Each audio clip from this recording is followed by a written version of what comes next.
आशी इस बात को लेके काफ़ी परेशान है कि अज़रा के साथ बहुत ज़्यादा जुल्म और ज़्यादती की जा रही है।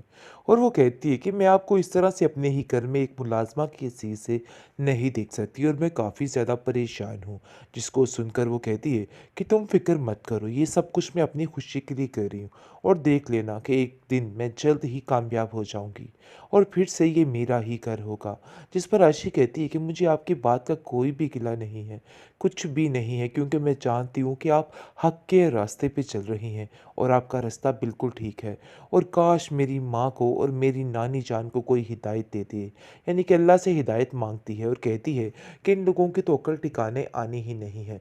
दूसरी तरफ बिलाल से वो जान छुड़वाने के लिए अज़रा को ये सारी बात बताती है और कहती है कि अज़रा मामी, मैं बहुत ज़्यादा परेशान हूँ क्योंकि मुझसे अब ये बातें बर्दाश्त नहीं हो रही हैं। ऐसा लग रहा है कि जैसे मैं बिल्कुल अकेली रह चुकी हूँ।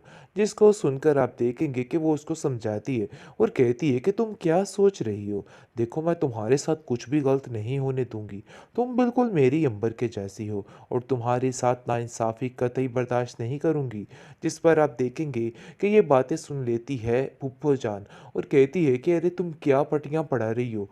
मैं भी सोच रही हूँ कि आजकल ये मुझसे बगावत पे उतर आई है।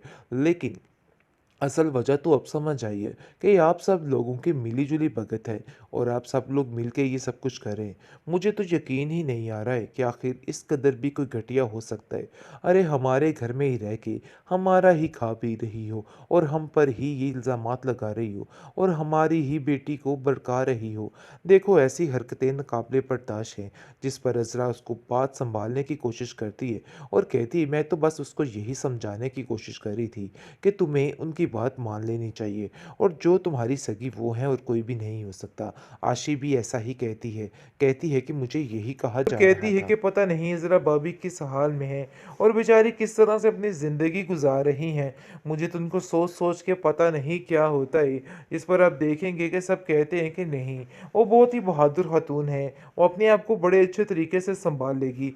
लेकिन दूसरी तरफ फूफो जान बहुत ज़्यादा परेशान भी है कि आखिर ये क्या हो रहा है, क्योंकि वो तो कुछ और चाहती थी और ये कुछ और ही बन रहा है। और वो आयशा से इस बारे में बात करती है और कैसी कैशी मुझे साफ साफ बताओ, ये क्या माजरा है। आगे से वो कहती है कि बस मैं भी आपको बता दे रही हूँ, अगर कोई ऐसी बात अब सामने आई तो समझिए कि ये सारी बातें अदालत में ही जाएंगी और मैं इस बातों को बताने से बिल्कुल भी गुरेज नहीं करूँगी।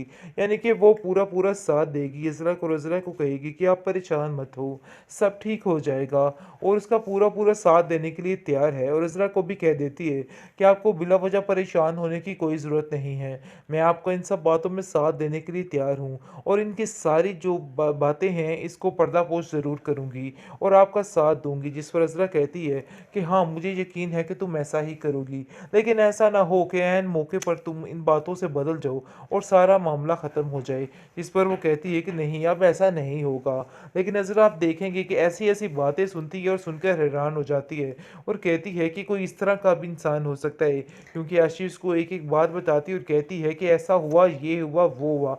जिसको सुनकर वो कहती है कि मेरी तो हैरत गुम हो चुकी है, आखिर ये क्या मसला बन चुका है।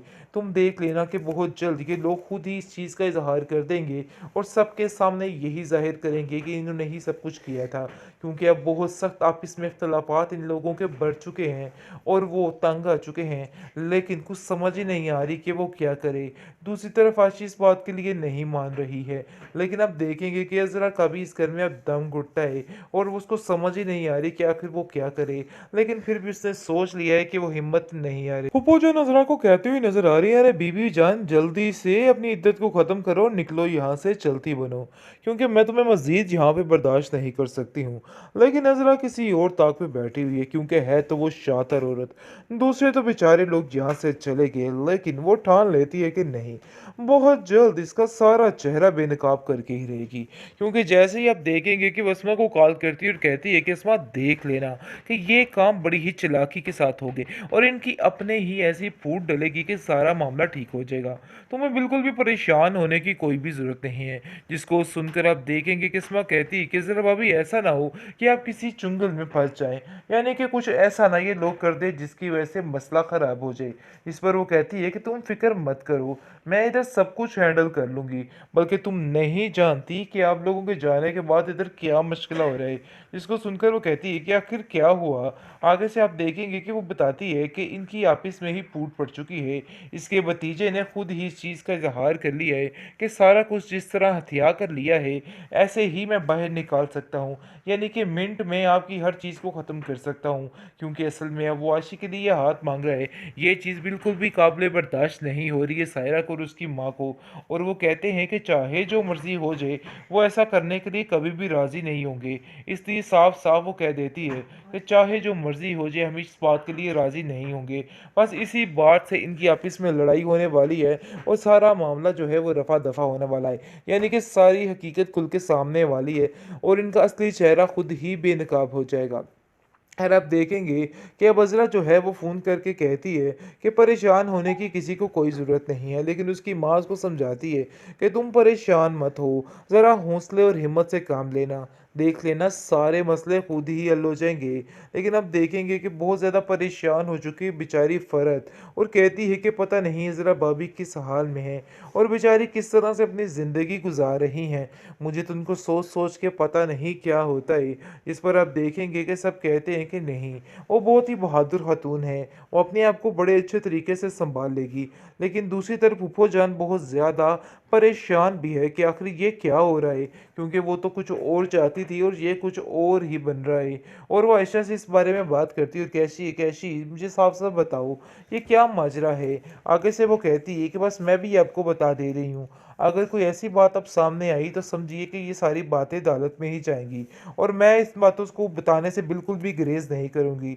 यानी कि वो पूरा-पूरा साथ देगी, इज़रा को रज़रा को कहेगी कि आप परेशान मत हो, सब ठीक हो जाएगा, और उसका पूरा-पूरा साथ देने के लिए तैयार है, और इज़रा को भी कह देती है कि आपको बिला वजह परेशान होने की कोई ज़रूरत नहीं है।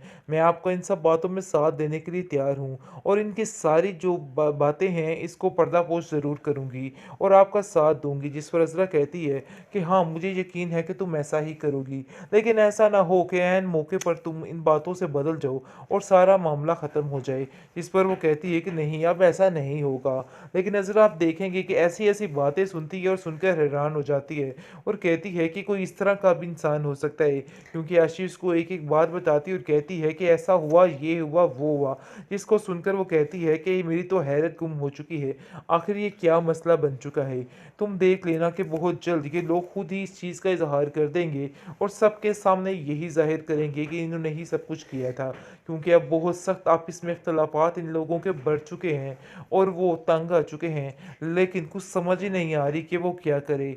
दूसरी तरफ आशी इस बात के लिए नहीं मान रही है, लेकिन अब देखेंगे कि अज़रा का भी इस घर में अब दम घुटता है और उसको समझ ही नहीं आ रही कि आखिर वो क्या करे। लेकिन फिर भी उसने सोच लिया है कि वो हिम्मत नहीं हारे।